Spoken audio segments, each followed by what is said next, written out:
Stages in new service development. Service blueprinting.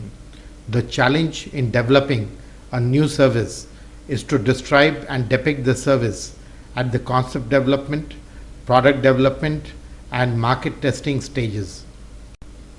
The manufacturing and construction industries have a long tradition of engineering and design. Yet, services commonly lack concrete specifications.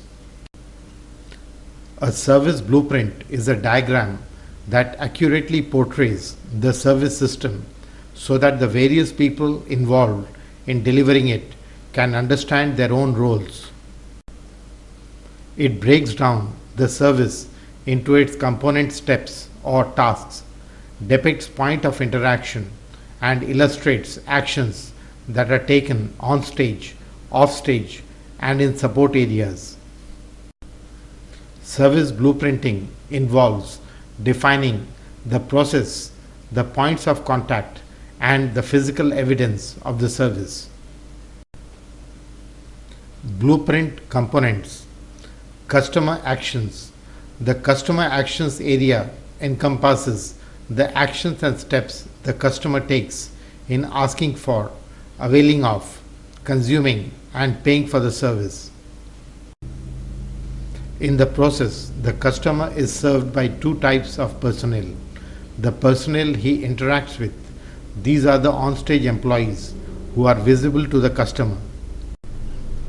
There is another set of employees who are directly involved in the service but are not visible to the customer.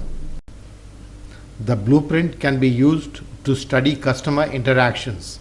In the process, the service provider can understand the customer's point of view. Reading and using service blueprints. The service blueprint helps clarify the contact employee roles, who interacts with the customer, when and how often. Is one person responsible for the customer, or is the customer passed off from one employee to another?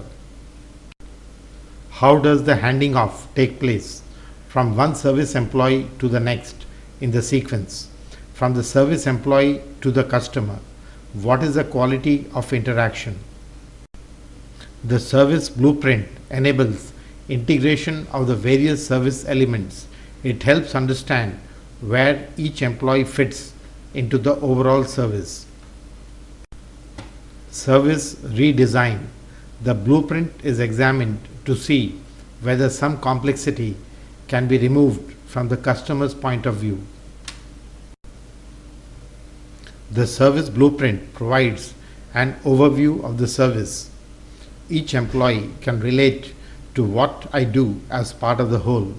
It clarifies each point of interaction. It highlights interactions between customers and contact persons.